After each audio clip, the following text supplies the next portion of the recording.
افكار حلوه جدا. لما كان جدي يروح الغيط عارفين بقى، ونلاقي بقى وزاره الزراعه بتجيب كركات المصارف. هو بينظم المصارف ليه؟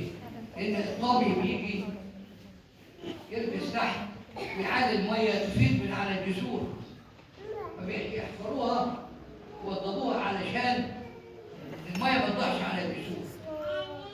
انا بقول لجدي ايه؟ عارف ربنا يا جدي بيعمل ايه معانا؟ يعمل الكراكه المقدسه هي الصوم ده، ينظف الاورده والشرايين من الكوليسترول والدهون علشان تشيل الدم، والدم ما يتحبسش بالقلب عشان يتضخم.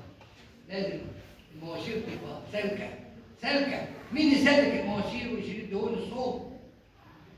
الصوم ربنا يخاف علينا، عايزنا اصحاء، لان انتم هيكل الروح القدس.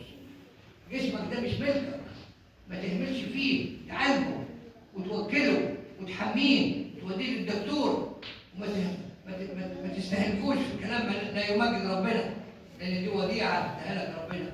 انت جسد روح القدس ساكن جواك، واللي هيفسد جسده ربنا يفسده. الصوم مهم جدا، يخليك كويس، يبعد عنك الامراض، يخلي المسالك الدمويه حلوه، يخلي الكليتين والقلب كل حاجه حلوه كويسه. وجربوا.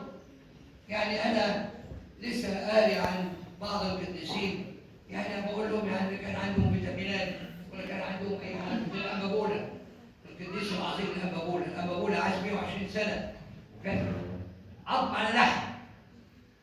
انا شفته واشكر ربنا جدا، لانه فعلا قديس محترم وعظيم جدا جدا. لذلك بقول له انت عامل زي الشيخ بتاع الحديد، جسم مسود من شمس وندى، وعظم عظم على عظمه، لكن قوي قوي، مش بالاكل مش بالشرب. كان بياكل ايه؟ بلح والنقم. كان بياكل الغراب يجيب له حته نص رغيف وحته لحمه وبتاع. ربنا مش بينسى حد، مش بالاكل ولا بالبتاع ده اللي احنا بنفتح بقى ونخاف ونقول الدنيا غاليه والدنيا احنا البيت المسيحي مش عنده غلا ولا عنده حاجه ابدا، عنده سلام وعنده بركه. عشان كده ربنا يديكم نعمه وبركه. احنا نسيب الصوم، نمسك الصلاه. احسن كلمه في فيتامين صاد صلاه. احسن كلمه في العربي مفهوش كلام حلو بالصوت غير كلمه صلاه. بس الصلاه يعني صله.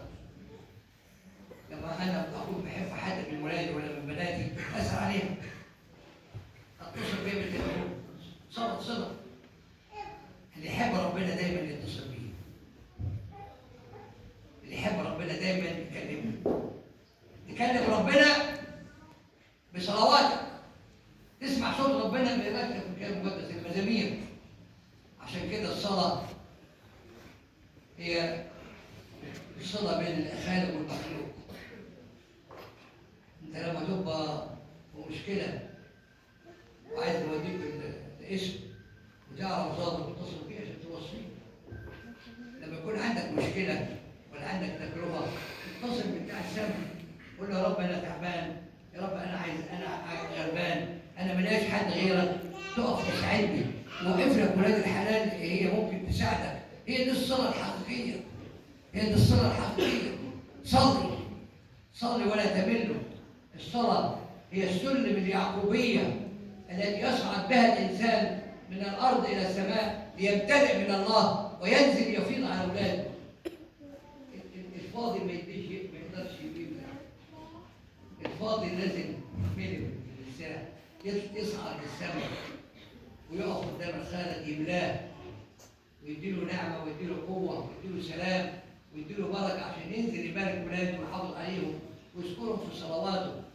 الصلاة أيضا زي ما قال القديس العظيم صموئيل النبي في صموئيل 12:23: وأما أنا فحاشا لي أن أخطئ إلى الرب وأكف عن الصلاة من أجل شعب ولادي وأوديهم للسماء.